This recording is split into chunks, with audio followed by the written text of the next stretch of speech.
What is up? This is the Shop Talk Podcast. And we are once again live from the Workbench. This is episode 26, August 26th of 2018. Hope you guys had a good week.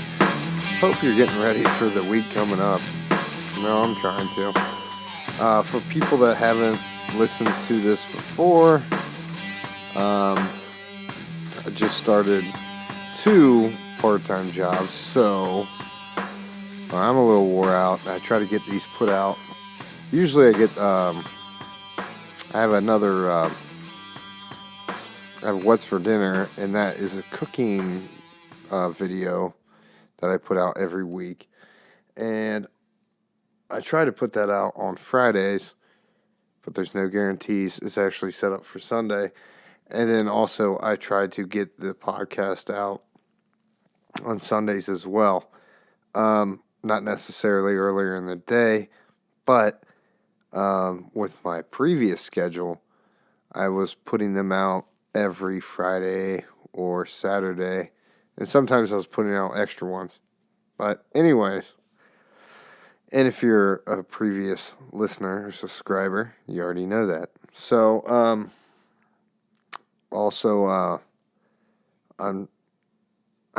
not going to change the day of it or anything like that. I just need to make more time for it. I've been really wore out, but I know everybody else is too. So, there's probably 99% of us that listens to this that has a job or some kind of, and if you don't, good for you. I also want to do just a little quick rundown of my background for people that haven't listened or for people that already listened. And I also need to do a little sound check real quick. See where my levels are at. Who the fuck said that? Okay. So anyways, where do I want to start this out at? So, when I was younger, I'd say 17, 18, 19, maybe even 20. I don't remember if it was 21. I was an MC in a hip-hop group. I was an MC, and then that led to me being in a hip-hop group. And I was sponsored by a clothing company. The group wasn't, I was. And that was called Nesta International. It wasn't a big deal or anything like that. They also made shirts for Techniques Turntables, which I wish I still had those 2 shirts they sent me. It was, they also sponsored Beanie Man and Sean Paul. Not that big of a deal. Anyways, fast forward a little bit. I had various jobs, but then I also I worked at second largest heavy equipment company in the world. Not gonna say their name. It doesn't matter. And I worked there twice. And doing a couple different jobs for them. Great paying job. I think I was, 23. And then I started working at the largest, not the largest pawn shop in the Midwest, but the largest pawn shop with the largest sales floor. And I was a salesman and also a pawnbroker for 9 years. And then at one point, somewhere in between those 9 years, I quit working there and I started my own business. Not really legitly or anything like that because I wasn't making a ton of money, but I was making okay money. And I was just selling guitars online. And also, by the way, I'm a guitar player. And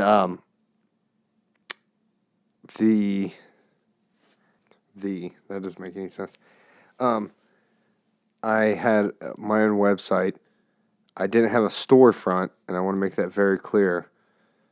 That's why, after only 6, 7 months, I ended up going back to the same pawn shop that had been there since 1951 and started working again. But I loved my job. Blah, blah, blah, blah, blah. So, and then after that, I worked at another pawn shop for another year. And this pawn shop, they own over 1,500 pawn shops across the U.S. And they started out as a payday loan business. And they still do payday loans. And they just got into the pawn business like 3 or 4 years ago. At least in Ohio. So, in the other states, they also merged with another company. So, the other company, yeah, blah, blah, blah. It's a big umbrella company. So, and now I took 2 part-time jobs, and it's working out all right.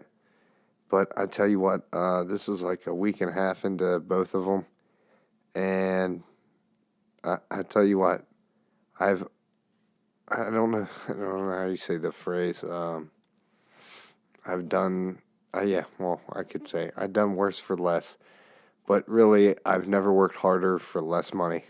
you know, not necessarily the one job, but the other job. It's very my head's spinning. So, if you already know me, you might know that already. But again, it's only been a week and a half, so. And usually on the podcast, we tend to talk about guitars, cooking, not so much, and then also pawn shops and stuff like that. And that's what a little bit of the podcast is about tonight. I know that a lot of people like to hear longer podcasts, and I'm going to get more back to that. I apologize if this is too short for some people, but I'm working with what I have here, and also, just like you, I've got to go to work tomorrow, and I'm already tired, and so I'm starting to figure this out through my work week. I started doing the podcast back in early March, I believe. Again, this is episode 26, so how many weeks are we into it? I usually put out 1 podcast a week. So there you go.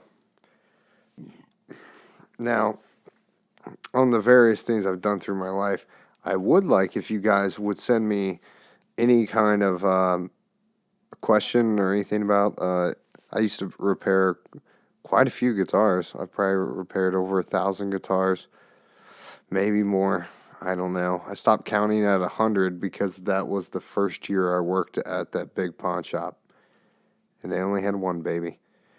So, and then you guys can always send me an email, shoptalkwithdrew at Yahoo. And then also, I also have I think it's paypal.me /whatever live from the workbench. I believe it is. Cooking, the cooking videos and all this stuff. It ain't free, but it's free to you guys. But also, if you don't know, now you know, we're on iTunes, multiple places, also YouTube. Last month, well, this month I should say, had more subscribers and everything and downloads on iTunes, Apple Podcast app, and I appreciate everybody out there that watches and listens, of course. These actually are in a video format, which there is no video on the podcast. There's just video for the cooking videos. But, yeah, it's the only way I knew how to provide it to everybody out there that listens for free. So, anyways, some things with me have got to change. I already know what I'm going to change. Not necessarily with what I do throughout the day or anything like that. But yeah, I would like to get it to where my schedule's a little tighter, and so I can put out some good content for you guys and everything like that. But some things are going to change here soon, and I already know what they are, and I'll let you know when they happen, and it will be shortly. It'll just make my life a whole lot better. And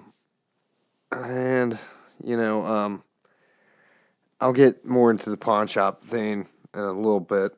But I'm not really at a crossroads with anything like that. But obviously I'm still striving towards a goal and a couple goals. Yeah, we should always have those. But I know this podcast will probably it won't be depressing at all. I promise. Who the fuck said that?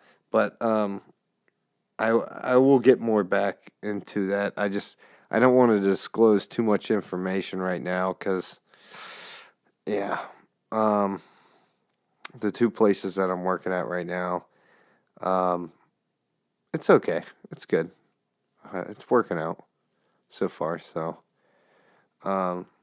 it's just the schedule from one place to another. They are close in time wise, but it is taking up a lot of my week. So I do actually have a day off this week that I'll be able to get some stuff done. Thank God. And I don't want to really disclose too much information. I've already said that, but I was trying to have and I don't even really want to get into it, my child support reviewed, because I'm sure there's other people out there in this world that deal with that, but basically, my child support is more than my portion of the rent.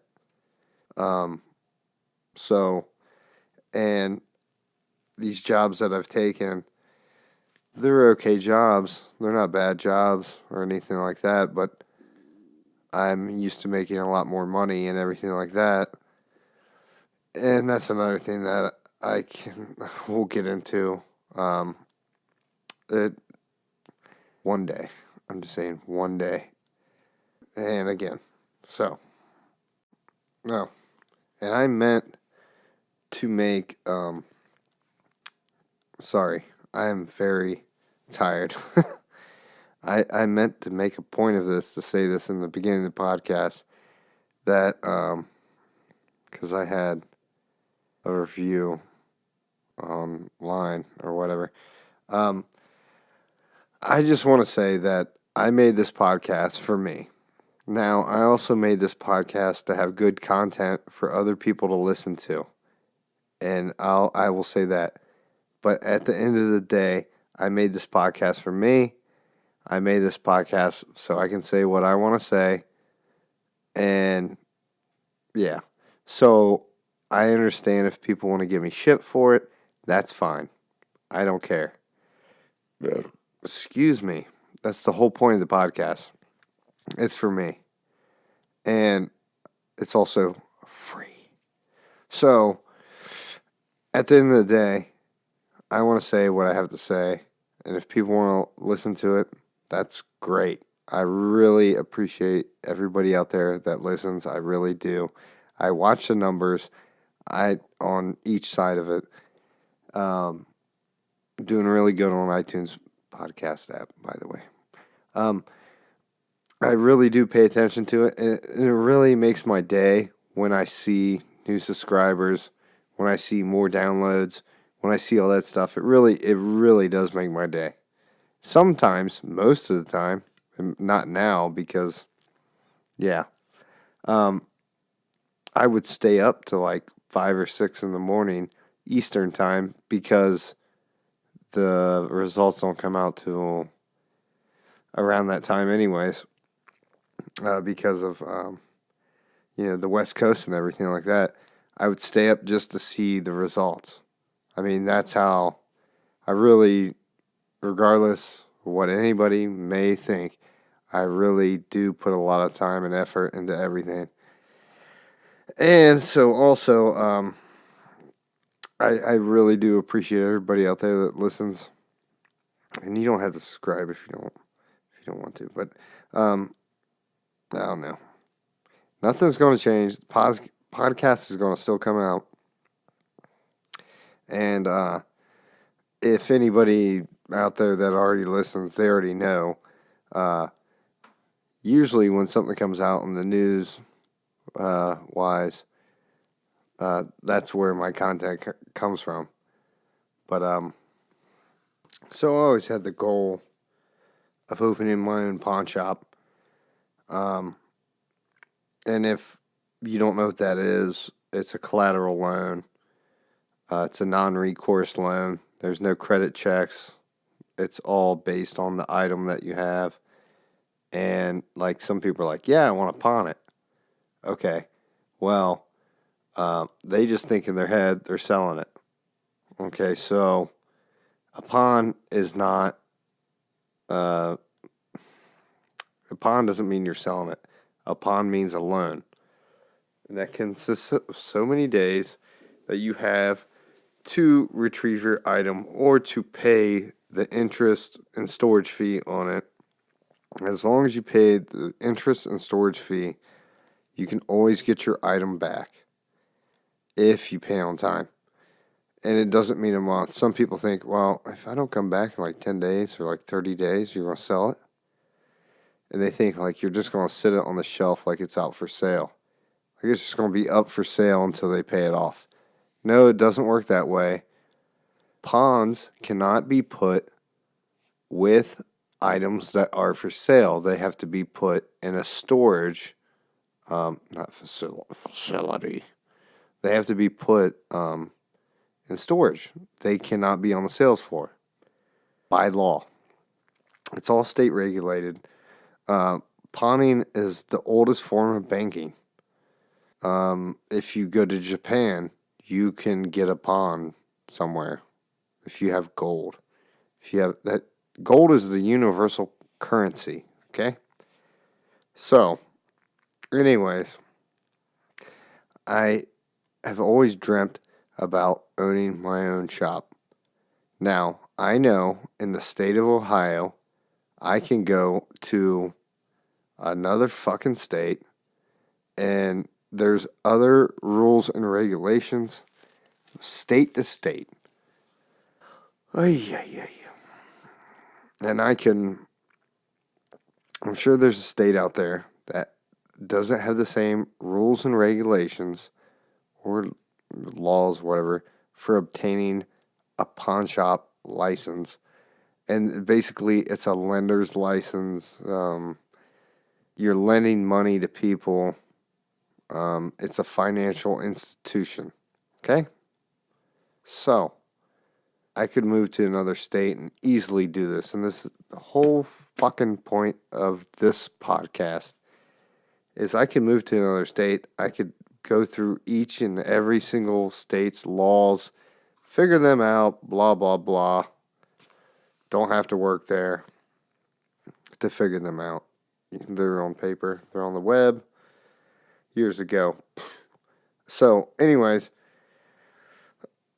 I've always wanted to start my own pawn shop. I worked in a pawn shop for 9 years. One of the biggest pawn shops in the Midwest. I ordered stuff for them through wholesalers. Just worked at I'm just saying. The list goes on and on. Anyways, I'm more than qualified to fucking do it. So, when I was younger and I just started at the pawn shop, I was there for maybe a year. And I do have some pre-written stuff here. So, in my family, no one wanted to go into business for themselves. Not one. To make a name for themselves, not one. Not one but me. I still have that vision that I did at 24, 1 year into the pawn business, that me and 2 other co-workers had. starting our own shop and how we would do things. That was over 10 years ago. No matter what I'm doing in 10 to 20 years from now, I will still have that vision. And basically, that's what it is. So in Ohio, they started these different rules and regulations where you had to have $100,000 liquid. So I always thought liquid was like, I even got it in my head. Oh, if I buy a house, that's a liquid asset. So you have to have $100,000 liquid. Okay, that was up until 2018. And they changed it to $125,000 liquid. What's the fucking difference? Just trying to make it harder for everybody. So, now also, before I forget, I want to say this. Your liquid assets could be if you have inventory too. So, say you have a really nice guitar, you own 3 Gibson Les Paul Customs, and they're probably $25 to $3,000 used, maybe more. Who knows? Well, fuck it. That's $9,000 right there. So you're $9,000 into $125,000 that you need to prove to get your license. Okay. Now, fuck it. Say that you got 1959 Gibson Les Paul. Well, there's only so many people in the world that own those. But last time I checked, I don't even remember if they weren't selling for $250,000. They might have been selling for $125,000. I can't remember. It's been so many years since I looked up one. Back when I worked at the shop, we had a 1956 Gibson Les Paul Gold Top wraparound bridge. It was a wraparound. Stoptail bridge. Jesus Christ. So anyways, that's what I'm getting at. I need to figure out a way, and I will figure out a way, because even if I don't figure out a way, I'm going to spend the rest of my whole fucking life trying to figure out a way to work around this goddamn rule. Because for one, I'm not moving. Why should I have to move and move away from my kids, or whatever the reason? Why should I have to be inconvenienced? It's not even inconvenience. Why should I have to move to another state just to start my own deal? You know, the reason why they put that in place is so they don't have fly-by-night pawn shops, and I fucking get that. I totally fucking get it. Basically, the reason why they put that in place, it wasn't because of Russians or anything like that. It was for everybody that was non-white. That they didn't want them coming in and just starting a pawn shop because, I hate to say it, it's easy fucking money. Because there's someone that needs money that has something of value, and you have a little bit of money and you can loan it to them and hold it for them. They're going to pay it off because it's worth something, and the majority of the time they do not lose it in pawn. So what does that mean? Well, that sounds pretty fucking lucrative.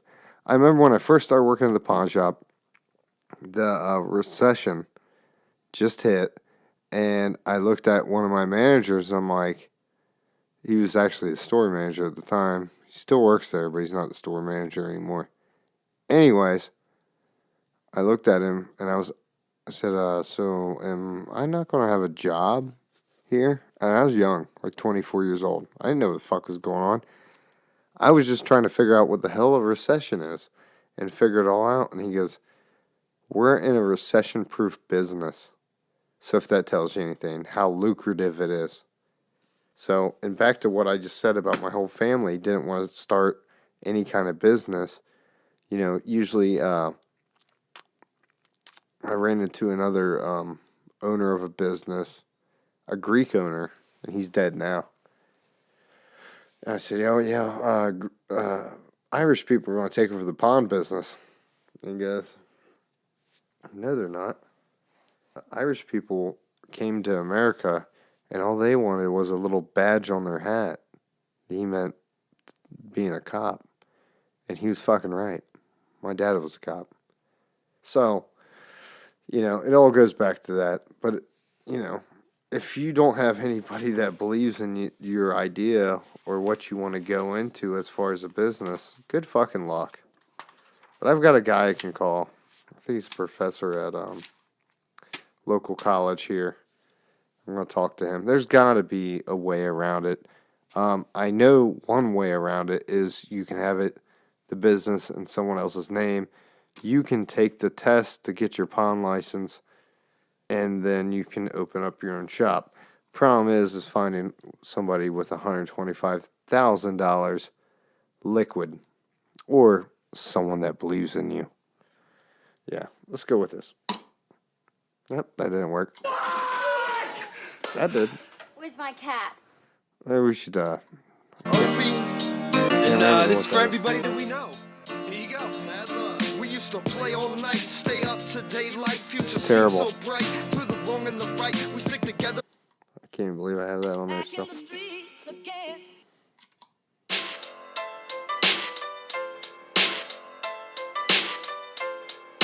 Metaphor heavyweight, I love to dominate, elevate, levitate. You could say that I'm great, cause I spit it for the skaters and I spit it for the rappers. Okay, yeah. Again, give me a fucking break. I was like 19. Okay, let's see if I can bump this up. Who the fuck said that? Who's the slimy little communist shit twinkle-toed cocksucker down here who just signed his own death warrant? Nobody, huh? The very fucking godmother said it. I'm fucking standing. I will PT you all until you fucking die. I'll PT you until you're asshole for sucking buttermilk. Was it you scroungy little fuck, huh? Sir, no, sir. You little piece of shit, you look like a fucking worm. I bet it was you. Sir, no, sir. Hate Sir, speech. I said it, sir. Private Joker. So, anyways, yeah. I mean, there were two guys that I didn't work with, but worked at the same place I worked at, and they started their own shops. Now, one of them, he had an investor.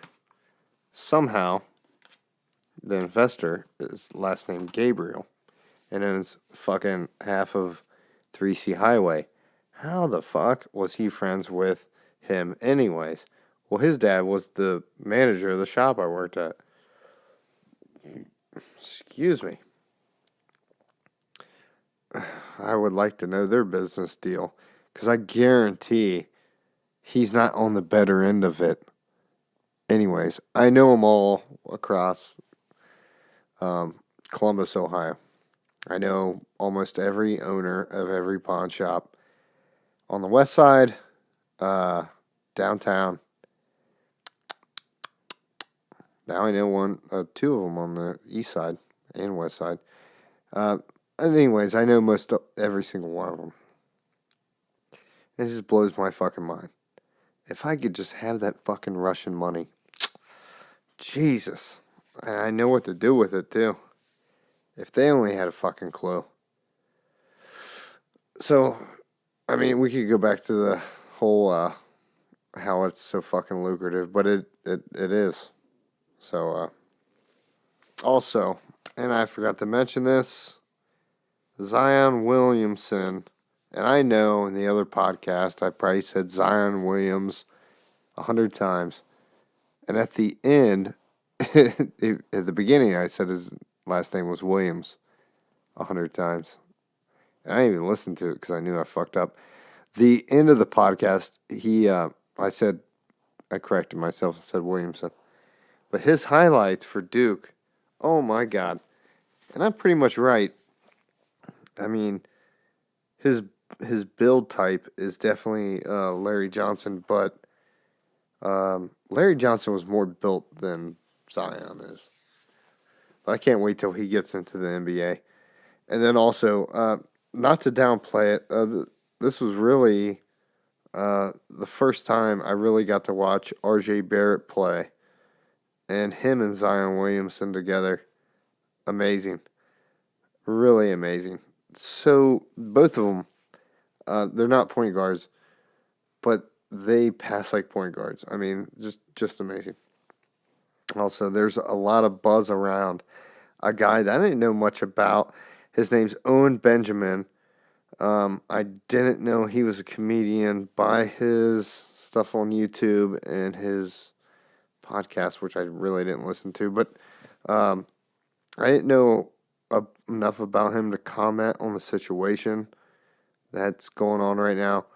But I know a lot of comedians in the with podcasts are slamming him.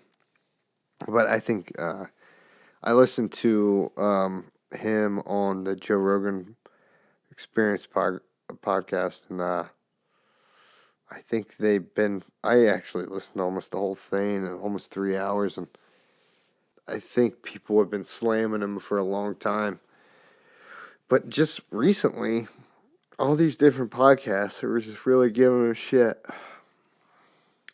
Again, sorry about all the yawning. I know you guys are, if you are listening, you're yawning at the same time I am. Let's see if this... Please like and subscribe and share so I can think my dad is cool. That's right. I exploited my own children. So I hope you guys have a good work week coming up. Enjoy your cubicles. I know I won't. And I appreciate everybody out there that listens. You guys have a good work week. I will see you next week, and hopefully it'll be out a little sooner on Sunday. You guys take care. Thanks for listening. Can it be that it was all so simple then? Got me thinking, I remember the time. Can it be that it was all so simple then? Ain't no changing what's left. Can it be that it was all so simple then? Because we all race against death. Can it be that it was all so simple?